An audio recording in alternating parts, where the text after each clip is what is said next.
መሪ ሲወድቅ ሀገር ይፈርሳል ተብሎ ይታመናል። ሊቢያ መሐመድ ጋዳፊን ስታጣ ፈረሰች። ኢራቅ ሳዳም ሁሴን ሲወድቅባት ወጥንቅጧ ወጣ። ቬንዙዌላም መሪዋ ታግቶ ሲወሰድ አፏን ይዛ ቀረች። ነገር ግን በኢራን ሰማይ ስር ሌላ ተአምር ተፈጠረ። ታላቁ መሪዋ ተገደለ። ኢራን ግን አልተንበረከከችም።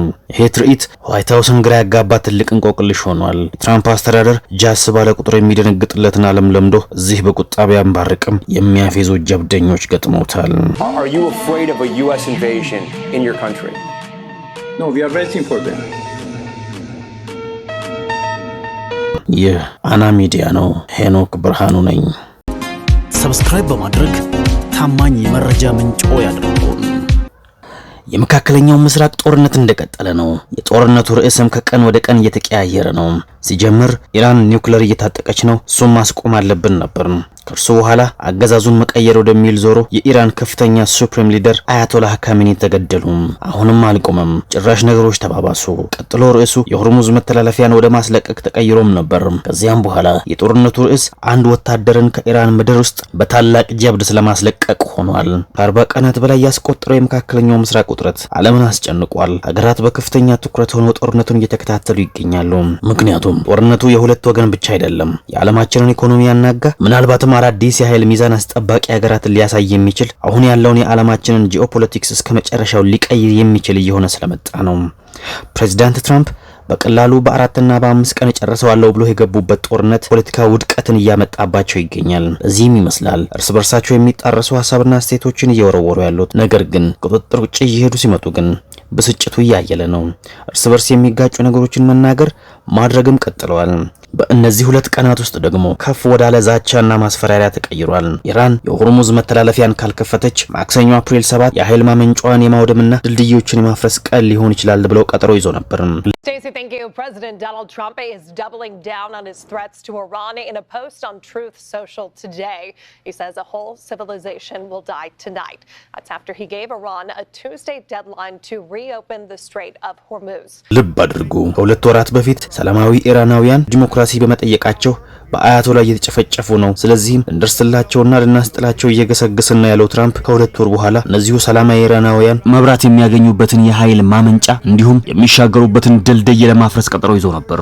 ዲሞክራሲን ካልሰጠኋቸው ያለው ትራምፕ ኢራንን ወደ ድንጋይ ዘመን መልሳታለሁ እያለ ሲዝትም ነበር። ከዚያም አልፎ የአንድ ክፍለ ዘመን ስልጣኔ በአንድ ምሽት አጠፋለሁ የሚል የዓለማችን የዲሞክራሲ ጠበቃ ነኝ ባይ ሆኗል። ይህም ንግግሩን ተከትሎ ከውስጥም ከውጪም ተቃውሞ በርትቶበታል። ከሀገር ውስጥ የስልጣን ልቀቅ ጥያቄ ከካቶሊኩ ፖፕ ድረስ የማይባል የማይደረግ ከመሪ የማይጠበቅ ኃላፊነት የጎደለው ንግግር ተብሎ ተኮንኗል። የተባበሩት መንግስታት ድርጅት በበኩሉ አዳማጭና ሰሚ ቢያጣም የዋና ጸሐፊው አንቶኒዮ ጉተሬዝ ቃል አቀባይ ስቴፋን ዱቻሪቾ ሰኞ አፕሪል 6 ቀን 2026 በሰጡት መግለጫ እንደ ድልድዮችና የኃይል ማመንጫ ጣቢያዎች ያሉ የሲቪል ተቋማትን ማጥቃት በዓለም አቀፍ ሕግ የተከለከለ መሆኑን አስታውሰዋል። ቃል አቀባዩ አክለውም አንድ የሲቪል መሰረተ ልማት እንደ ወታደራዊ ኢላማ ሊቆጠር ቢችል እንኳን ጥቃቱ በሲቪል ዜጎች ላይ ከፍተኛና ተመጣጣኝ ያልሆነ ጉዳት የሚያደርስ ከሆነ የተከለከለ ነው ብለዋል። ዱቻሪች እንዲህ ያሉ ጥቃቶች የጦር ወንጀል ስለመሆናቸው የሚወስነው ፍርድ ቤት መሆኑን ገልጸው ሆኖም በማንኛውም የሲቪል መሰረተ ልማት ላይ የሚሰነዘር ጥቃት ግልጽ የሆነ የዓለም አቀፍ ሕግ ጥሰት መሆኑን አረጋግጧል።